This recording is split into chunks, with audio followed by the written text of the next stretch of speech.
come out of this slimy mess of bugs and serpents, according to your, professor? Man was sort of evoluted from the old world monkeys. Did you hear that, my friend? Old world monkeys.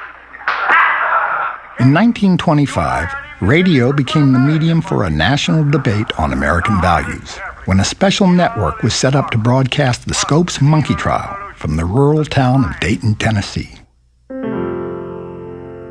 In a test case brought by the newly formed American Civil Liberties Union, the notorious attorney, Clarence Darrow, led the charge to challenge a state law against teaching evolution in the public schools. Here was a wonderful opportunity for radio to really broadcast something that would excite everybody. You had the greatest criminal defense lawyer in the country, the most celebrated agnostic, going up against William Jennings Bryan, the three-time Democratic candidate for the presidency, the great commoner. Is it possible that something is holy to the celebrated agnostic? Yes. The individual human mind. Immortalized in the play and later film, Inherit the Wind, the Scopes trial went to the heart of the cultural tensions of the 20s. The Scopes trial becomes, in some ways, a microcosm of this larger clash over whether we're going to be a country governed by some of these new forces, expertise, urbanism, legal attributes, rather than the older verities of religion, community agreement, things like that. These priests of evolution, what would they have them do?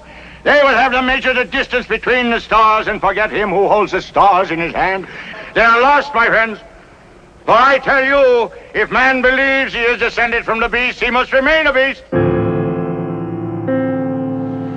The trial created a national conversation, and you can go back and look in the newspapers, look in the magazines at the time, and you see people beginning to wrestle with some of these issues, in some ways for the very first time. W.E.B. Du Bois and his fellow African-American intellectuals were intensely interested in the Scopes trial, first of all because they saw anti-evolution as a peculiarly Southern activity. A lot of white Southerners, in their minds, were afraid that evolution proved that blacks and whites were in fact related, that there was a common humanity. And at the same time, it was Du Bois and his allies' chance to stand up and make common cause with progressive ideas like science, like progress itself in the North. In the Harlem neighborhood of New York, Du Bois and others began recruiting young talent to take the lead in the ongoing battle for respect and civil rights. There were great disappointments, and there was great retrenchment of the gains that had occurred in just the brief time during the World War. And so the leadership decided that one of the most efficacious ways of achieving the civil rights would be by presenting the African American as the conduit of the soul of America. As people looked at the success of America, many said, in terms of steel and in terms of brick, this is a phenomenon, what this country has done. But its inner life is desiccated.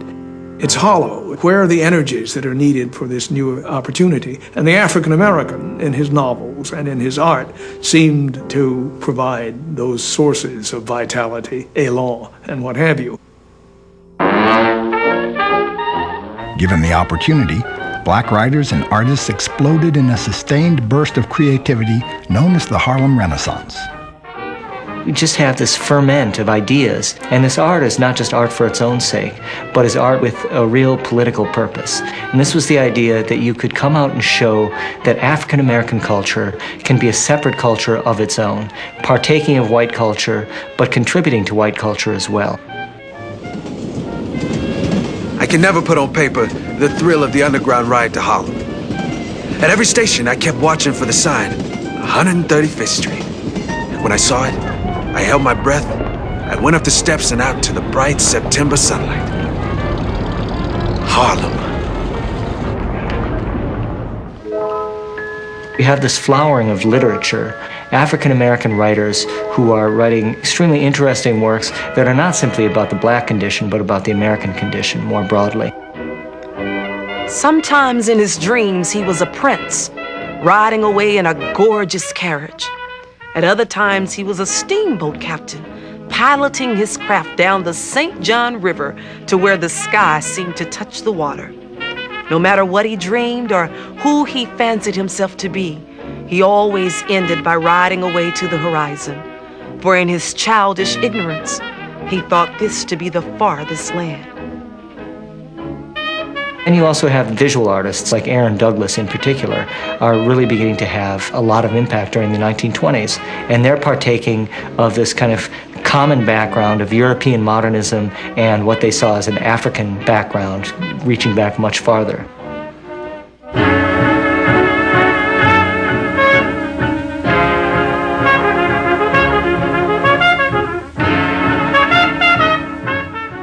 The best known expression we would think of as the Harlem Renaissance is, of course, jazz music, which actually a lot of black leaders were less enthusiastic about because jazz had all sorts of less respectable connotations.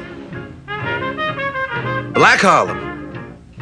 Had I not had to earn a living, I might have thought it even more wonderful, but I could not eat the poems I wrote.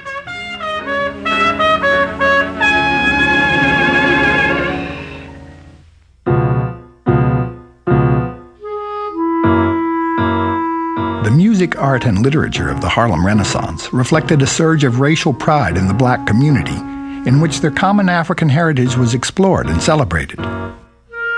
This impulse found political expression in the vision of Jamaican-born Marcus Garvey, who regularly mounted a soapbox at 135th and Lenox to urge Pan-African identity, economic independence, and black separatism. A campaign for racial purity was also taken up by many whites, as the Ku Klux Klan was reborn and briefly rose to power in the South and Midwest. This new Klan borrowed the robes of its predecessors, but expanded its targets to include not only blacks, but also the Catholics and Jews pouring into U.S. cities from Southern and Eastern Europe. I've called the 1920s the tribal 20s, really to convey this idea that there was a strong upsurge of nativism, which had been pretty quiet prior to that time.